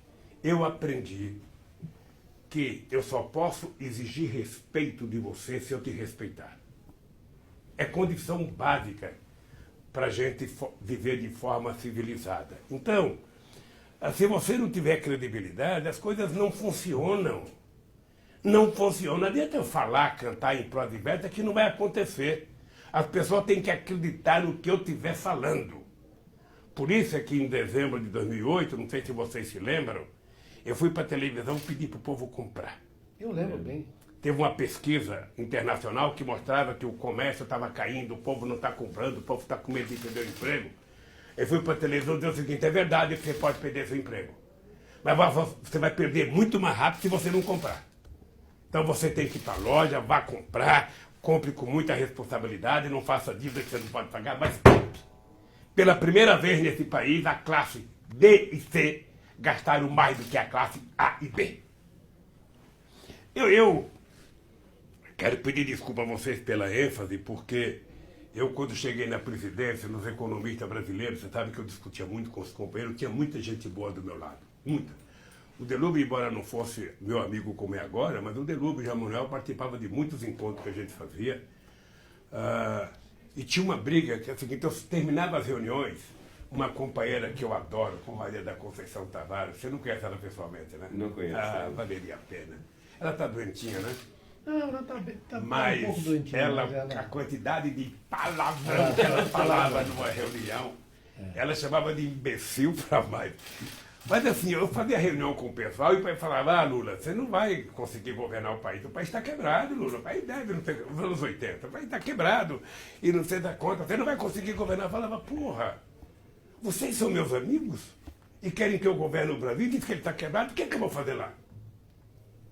Bem, e eu quando cheguei lá, tinha uma celeuma entre os economistas que era o seguinte, primeiro, o Brasil não pode aumentar o salário mínimo porque vai causar inflação. Segundo, o Brasil não pode exportar, sabe, porque senão vai faltar produto no mercado interno. Ou o Brasil tem que exportar bastante, ou o Brasil tem que exportar e deixar o mercado interno à deriva. Não. A prioridade de uma nação é o seu mercado interno. Tá? Se você suprir o seu mercado interno e você produzir em excesso, você pode vender para quem você quiser. Nós provamos que era possível. Por isso que eu cheguei na presidência, o Brasil tinha um fluxo de comércio exterior de 107 bilhões de dólares, entre exportação e importação. Nós chegamos em 2011 a 482 bilhões de dólares. Nós tínhamos aqui, só para você ter uma noção... Corrente de comércio. Hein? A corrente de comércio. Eu falo fluxo entre exportação e importação. Você imagina naquele público de Davos. Eu falando de fome. Aquela gente... Conceito abstrato para todo Aquela mundo. gente nem sabia o que era. Sabe? Eu quase que levo uma lombriga roncando para ele saber o que era fome. Porque o pessoal não sabe, a fome é uma doença que quem está ouvindo não sente. E o cara que está falando, necessariamente, ele não tem que ser um magérrimo, não. Ele pode estar razoável e estar com fome. E estar num briguinha maior, comendo a menor, aquela briga interna ali. Bem, aí eu fui lá fazer o debate.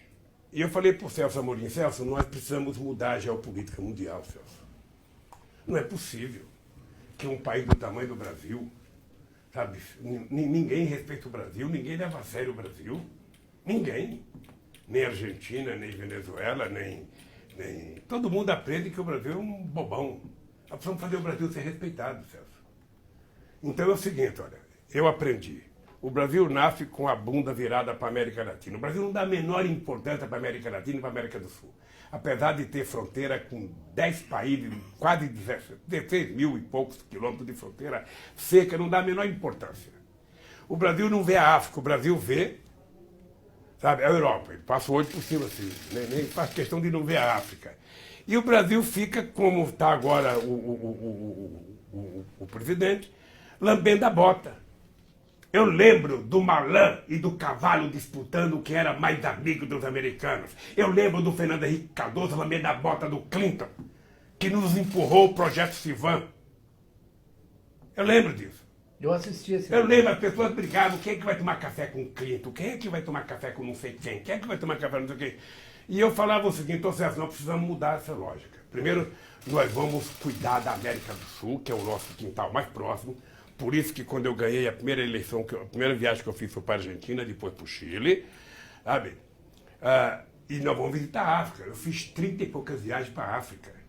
E a África, o Brasil tem que viajar, sabe, com o propósito de praticar solidariedade, transferir coisas que o Brasil pode transferir. Por exemplo, eu levei para Gana a Embrapa, já não está mais. Por quê? Porque a savana africana tem a mesma capacidade produtiva do cerrado brasileiro. Eu levei para Moçambique uma empresa, sabe, de produção de remédios retrovirais para combater a AIDS, para tentar produzir para a África inteira, financiada pela Fiocruz. Eu levei uma universidade aberta para Moçambique. A última vez que eu fui, tinha 900 alunos. Tudo isso acabou. Tudo isso acabou. Porque você não pode fazer negócio com a África esperando só retorno financeiro. Você tem que fazer... Eu fui à União Africana, quando a mulher do Zuma era presidenta.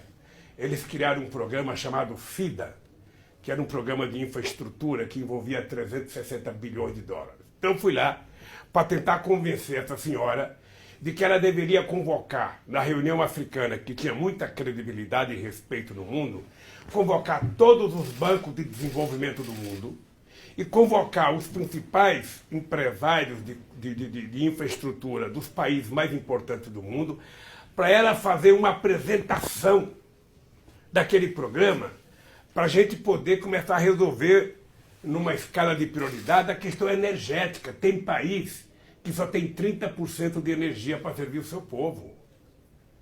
Sabe, você pega Guiné-Bissau, sabe, não tem energia durante o ano inteiro.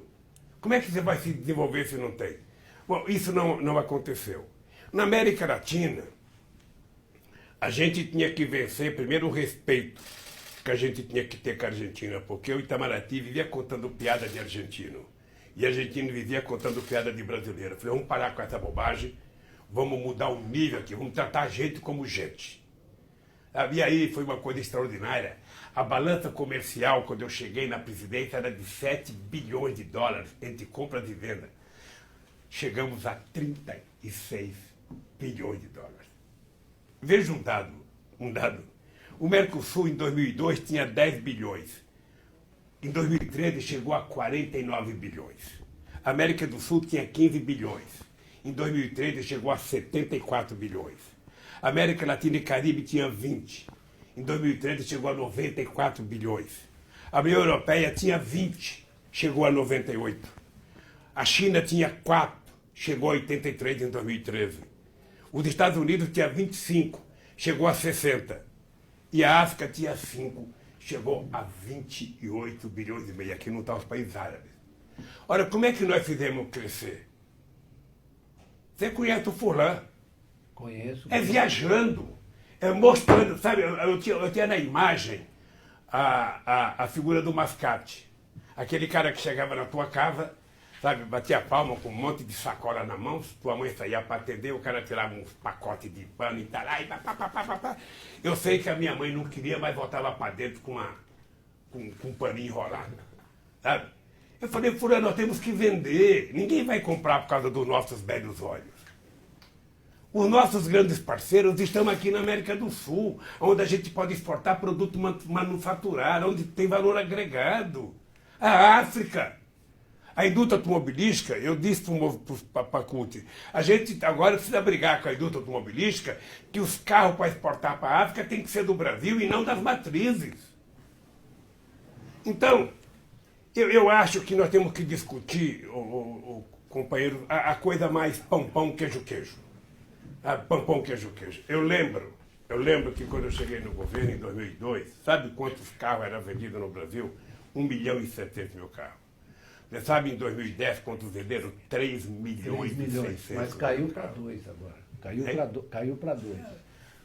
Meu caro, é o seguinte, a indústria automobilística se portava como canalha. Eu falava, vocês querem vender carro, baixa o preço e aumenta a quantidade de prestação.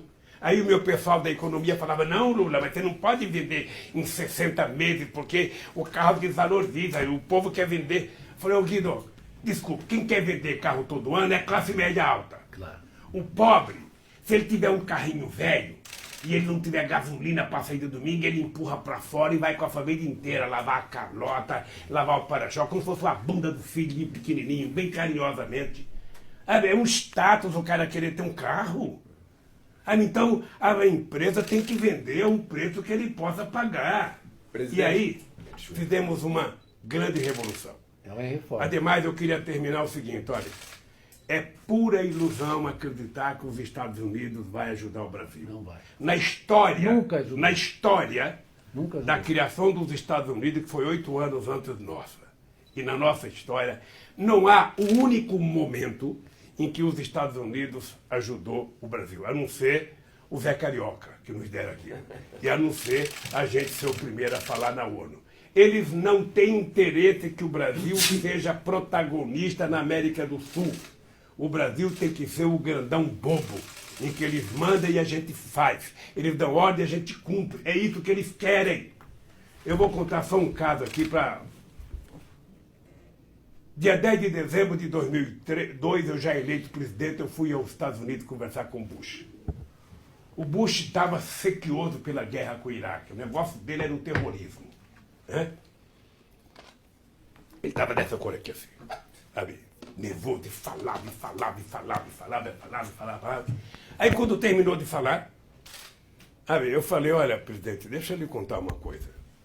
Primeiro, o embaixador que cuidava da agência, que cuidava de armas químicas, era o embaixador brasileiro. E ele disse que não tem armas químicas no Iraque. Vocês tiraram ele, Fernando Henrique Cardoso cedeu à pressão, tirou ele e colocou um cara que os americanos queriam que dissesse, que era um japonês, que dissesse que tinha. E eu falei, então, presidente Bush, deixa eu dizer uma coisa. O Iraque fica a mais de 12 mil quilômetros do Brasil.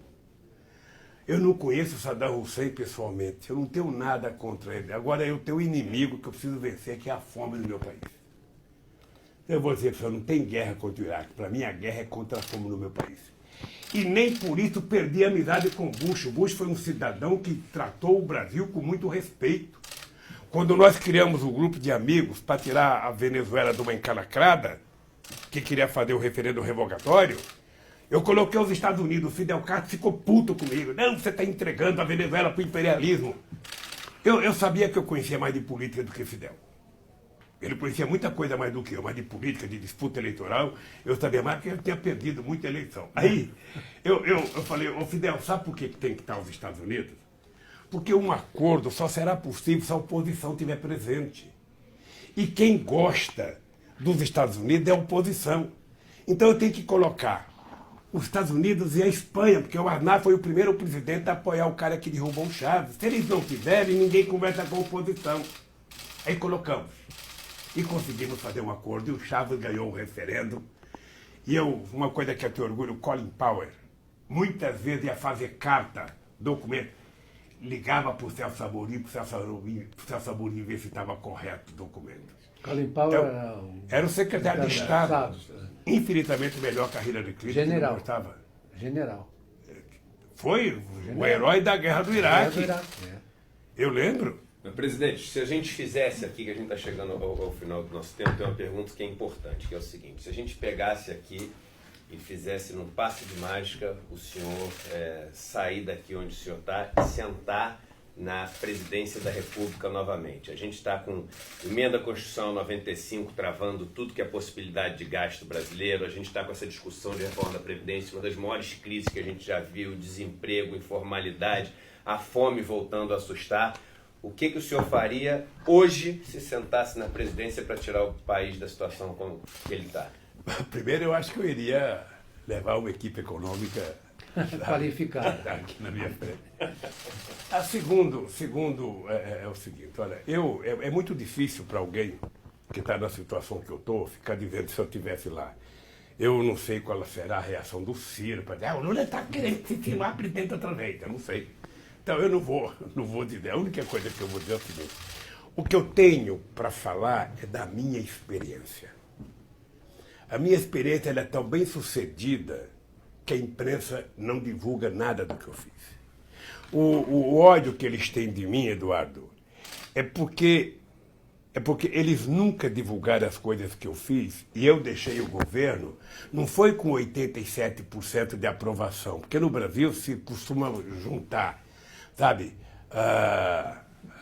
como chama? Bom, ótimo, irregular, com uma aprovação não. Eu tive 87% de bom e ótimo quando eu saí do governo. 10% de irregular. Eu poderia somar 97% e 3 contas que foi o comitê do PSDB, ou quem sabe a minha família puta comigo.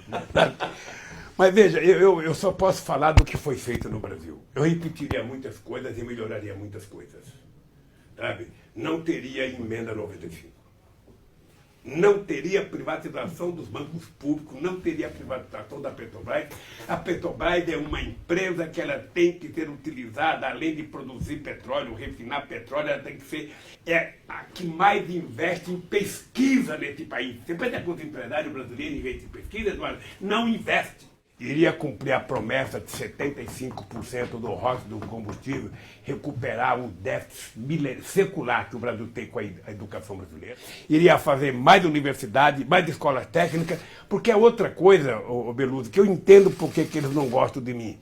O Brasil foi o último país do planeta Terra, da América do Sul, a ter uma universidade.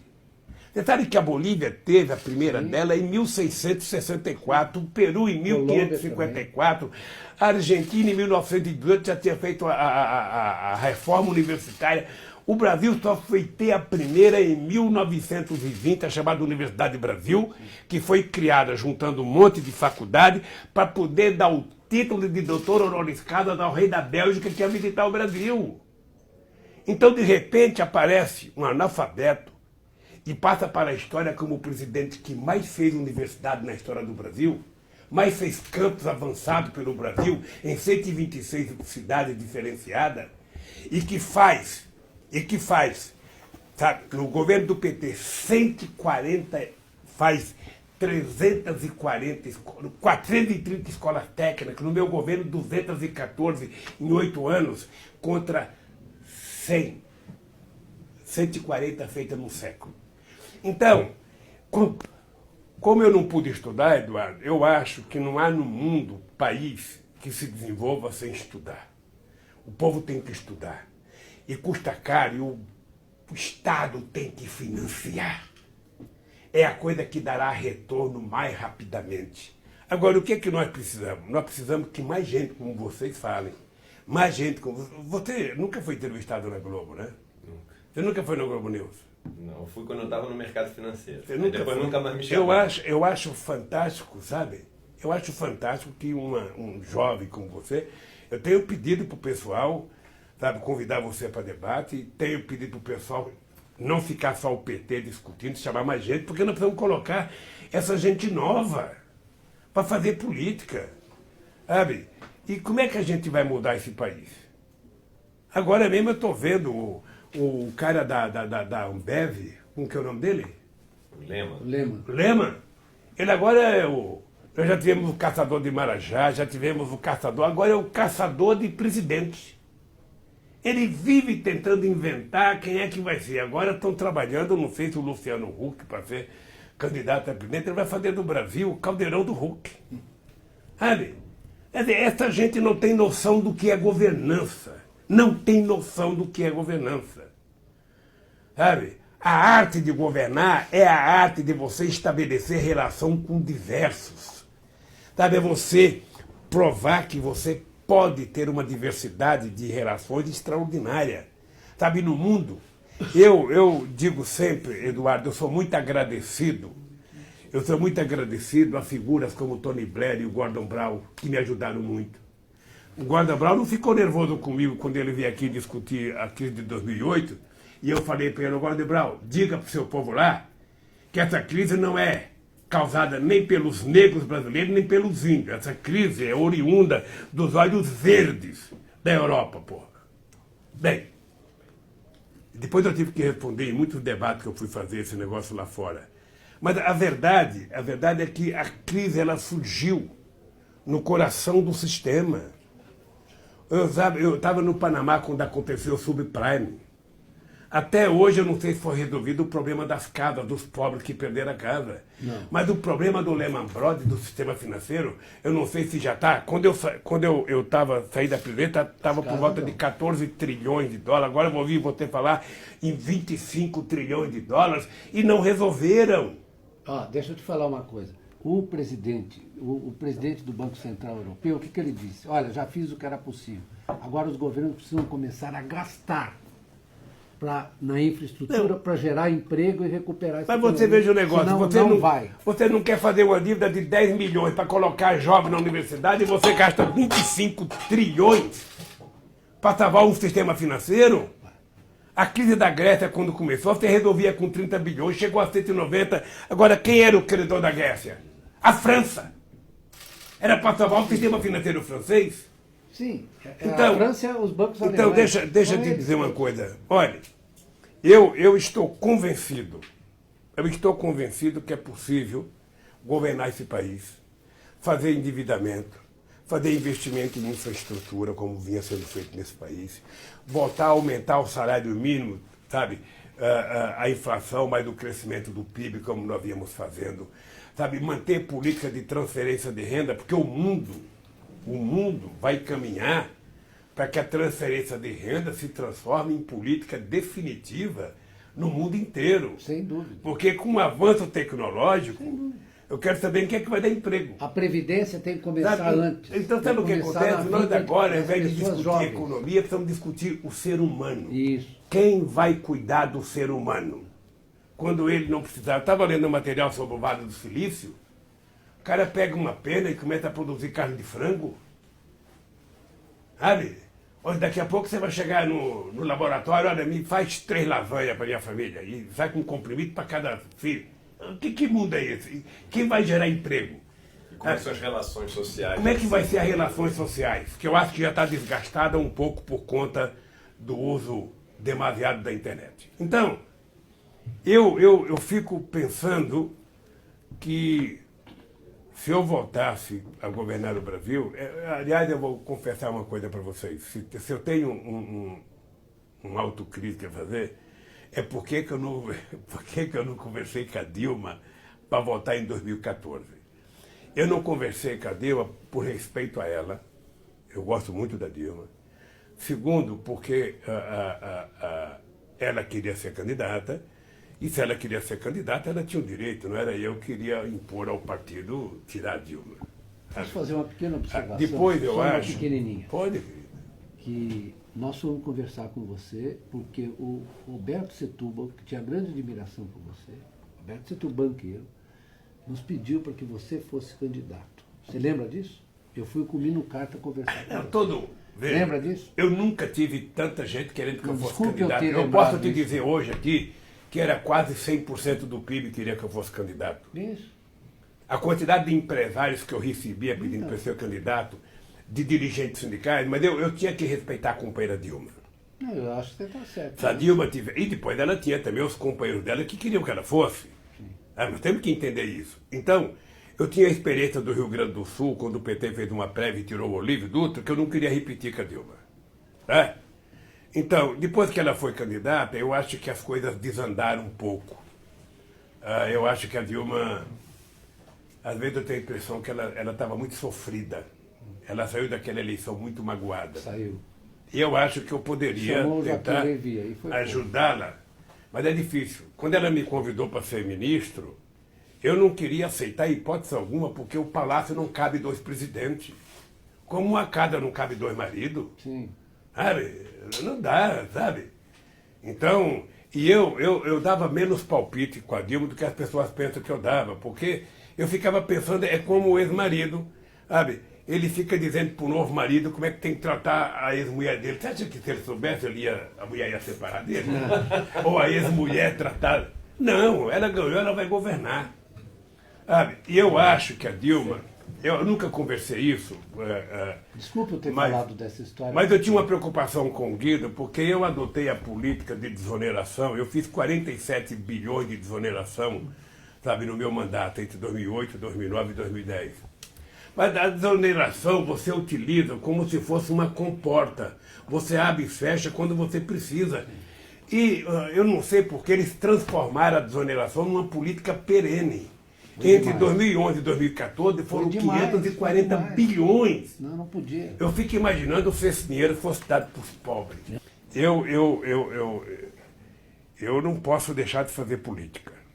Eu, sinceramente, queria dizer para vocês que não tenho mais ilusão, sabe, de voltar a ser presidente. Acho que tem muita gente boa para ser candidata a presidente. Agora, sabe, se a gente não tiver um compromisso com esse país, nós temos que dizer, tá, para quem que você quer governar? Para quem que você quer governar? Essa é a palavra-chave. Para quem que você quer governar? E para terminar, eu vou dizer o seguinte, eu jantei na casa do Zé Alencar, na casa do Josué Alencar. Essa história você merece saber. Vou estar com o Josué semana que vem. Então, fale para o Josué. Ele estava presente, na casa do Josué. Porque você também, eu esqueci de falar o nome do Zé Alencar.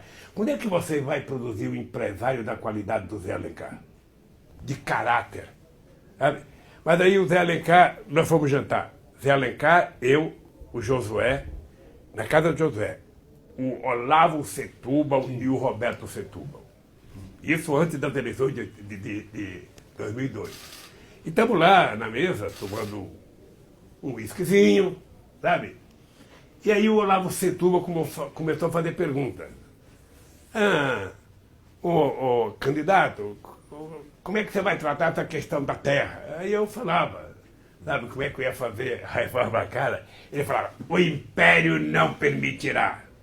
Aí, outra pergunta, e eu respondia e ele falava, o império não permitirá. Na terceira vez que ele falou império, o José Alencar deu um murro na mesa.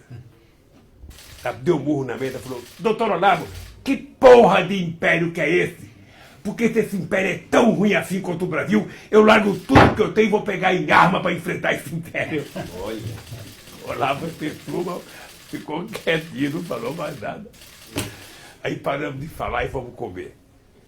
Então eu acredito no Brasil, Beluso, pode ter certeza. O Minos aqui, eu tentei passar um tempão, sabe, levantando a moral do Minos. Eu não tenho nenhuma razão para desistir, não. Eu me contentarei em ser cabo eleitoral, ser retirante para apoiar qualquer pessoa que tenha compromisso com esse país. Agora, o PT não pode ser atacado e pagar o preço de ser o maior. As pessoas atacam o PT porque o PT está em primeiro lugar. Ora, o Flamengo não pode ser maltratado porque tem primeiro. Eu sou contra o Flamengo. Olha, veja a o situação. Flamengo. Eu criei o PT em 82, em 80. Aí, em 89 eu fui candidato, fui segundo colocado. Em 94 eu fui segundo colocado. Em 98 eu fui segundo colocado. Em 2000 eu fui o primeiro. Em 2006 eu fui o primeiro. Em 2010 nós fomos o primeiro. Em 2014 fomos o primeiro. Em 2018 fomos o segundo. O que eu vou fazer? Eu vou me machucar? Vou comprar? Porque as pessoas querem que eu compre um chicotinho daquele, sabe, O alto flagelo. Né? o alto flagelo, e ficar me chicoteando. Porra, você não pode crescer muito, você não pode ganhar eleição, você não pode... Não, sabe, o PT disputa. Eu fui defensor do segundo turno por isso. No primeiro turno, todo mundo disputa com todo mundo, e depois quem for melhor vai pro mata-mata. Essa é a lógica. Mas você, posso falar a última pergunta? terminar, gente. Eu vou terminar, mas vou fazer a pergunta. Peraí. Tem 2 minutos. 2 minutos, quero fazer a pergunta. Você está falando uma coisa que, na verdade, me preocupa muito. Que eu acompanhei você por muitos anos, né? E você sempre foi um cara amplo, de ampliar. Eu acho que a gente precisa também parar de olhar para o próprio umbigo e olhar para as outras possibilidades. Nós temos que ampliar. Eu sei, eu Você concordo. concorda? Eu sei que você Deixa eu concorda. falar uma coisa a você. Eu cansei de perder 3 eleições com 30%. Quando eu descobri que 30% não me permitiria chegar à presidência, eu lembrava do PT na Itália, que era o maior partido comunista do Ocidente, mas que não passava de 33%. E quando chegou, também nunca mais chegou. Ou seja, então, eu fui procurar o Zé Alencar. Você sabe quando é que eu conheci o Zé Alencar? Eu fui na festa de 50 anos de aniversário da vida empresarial do Zé Alencar. Eu não queria ir porque o que eu ia fazer na festa de um burguês? Cheguei lá, vi o Zé Alencar fazer um discurso. O Eduardo, ele estava falando e eu estava babando. Eu falei, porra, encontrei o meu vice. Encontrei o meu vice, não deu outra. Na semana seguinte eu fui a Brasília. Ele estava chateado porque ele foi candidato a presidente do Senado, só teve o voto dele. Aí eu fui convencer o Zé Alencar a vir. Ele estava no PMDB. Fui convencê-lo a vir, sabe, ser meu vice. Arrumamos um partido para ele ficar, porque não poderia ser o PMDB. E eu duvido que alguém encontre um vice como eu encontrei. Os esporros que ele dava nos empresários que tinham medo de mim, puta, era fantástico. Então eu sou um cara amplo, e o PT também é amplo. Deixa eu te contar uma coisa. Eu estou vendo críticas ao PT agora, porque teve uma reunião que houve no Tuca, por direitos. Tá? Eu vou lhe contar. A Gleice veio aqui, e ela me contou da reunião. Falei, Gleice, você tem que ir. Você tem que levar o Aloysio Mercadante, você tem que levar o Boulos, tem que levar o Haddad, mas você tem que levar a Dilma. Você tem que entrar nessa reunião de direito com um bando de canalha que caçou a Dilma. O Zé Aníbal, só pra você saber, ele não conseguia passar no vestibular. A Dilma perdeu bons meses da vida dela para ensinar aquele canalha a passar no vestibular. E depois, quando eu vejo o voto dele no Senado, caçando a Dilma, eu não acreditei que pode ter um ser humano tão escroto assim. Ele estava lá convidando a turma do direito. Olha, com que direito você vai discutir isso com o Fernando Henrique Cardoso? Com o Zé Serra, que criou a emenda 95, que ligou para a Chevron, olha, não entra na concorrência não, que nós vamos destruir isso que esses caras estão fazendo. Que direito que eu vou discutir com eles? Não é por conta de Lula livre, não, que ninguém, a não ser o PT, e mesmo os petistas, não tem obrigação de gritar Lula livre, não. Eu é que me lasco aqui, que prova minha inocência e vou provar, quero desmascarar o Moro, que ele é mentiroso. É duro dizer isso, mas o Moro é mentiroso e o Dallagnol é um canalha. Eles pensam que eu não sou um cara vingativo, eu estou bravo, mas eu não tenho ódio, não. O meu ódio é 1 segundo. Eu sou um cara que quer ir para o céu com muita tranquilidade. Mas eu não posso permitir a mentira que eles contaram pelo país. E eu não posso permitir o Fernando Henrique Cardoso ter o papel que ele teve na história. Você sabe qual é a bronca do Fernando Henrique Cardoso comigo, Eduardo? Você que é muito jovem, sabe? É o meu sucesso. Se eu tivesse fracassado, ele seria meu grande amigo. Como eu tive sucesso, ele não se contenta com isso. Como é que pode? Eu concordo com você, mas é o seguinte, a gente precisa, como diz o Papa Francisco, precisamos perdoar. Não, mas tem que perdoar. Deixa eu te contar uma coisa pra você, mas não vai perdoar. Sabe o que acontece? Você fazer gesto, se eles fazerem nenhum gesto... Não, você está certo. Porque nós vamos fazer aliança em torno do quê? Vamos pegar, colocar o papel. A gente está junto aqui para quê? Eu posso não conversar com o Fernando Henrique Cardoso, eu posso não conversar com o Zé Terra. Mas tem um item que eu posso estar com ele, eu entro no barco com ele. Sim. Mas eu quero saber para quê. Claro. Porque senão, em alto mar, eles me jogam outra vez. Tá certo. Vamos só lembrar o seguinte, que o nosso amigo Luiz Nassif não esteve aqui, mas que nós estamos desejando uma pronta recuperação para ele. Um agradecimento aí ao portal GGN por poder permitir isso. E uma honra estar aqui presente com o senhor, e a gente está podendo discutir um tema tão importante como a economia, que não está sendo discutido no momento pior econômico que a gente está tendo, de uma forma honesta no país. Eu quero, Eduardo e Veludo, eu quero primeiro César. que vocês deem um abraço no Nassif. Darei. Eu assisto ele muito também. Quero que vocês deem um abraço no Paulo Nogueira Batista. Darei. E quero que vocês saibam do prazer, da alegria de ter vocês dois aqui. Nossa, é maior ainda. Eu sempre que eu recebo, eu gosto de assistir, de ver vocês falarem. E acho, Eduardo, que, olha, eu se fosse você, seguiria nessa trajetória de conhecer o Brasil por dentro. O Brasil e o seu povo são muito melhores do que essa gente que governa. Eu prometo, senhor, que eu vou fazer isso. Então visitar, olhar na cara das pessoas, olhar nos olhos das pessoas, sabe, dar um pouco de esperança para essa gente. Não é possível, o Brasil não pode ter nascido no planeta Terra para o povo sofrer. E como eu provei que é possível o cara comer, é possível o cara trabalhar, é possível o cara ter carro, é possível o cara ter motocicleta, é possível o cara ir para Miami, é possível o cara viajar de avião, é possível sonhar. Isso foi provado. E tornar isso realidade, continue nessa trajetória. Eu acho, sabe, que o Brasil precisa de vocês. Muito obrigado. Se eu não falei tudo que era possível, que vocês esperavam, eu falei o que eu sei. Falou mais. Foi muito bom. Me preparei muito, você não sei se você sabe que eu tenho aqui mais material, sabe? E mais preparado do que...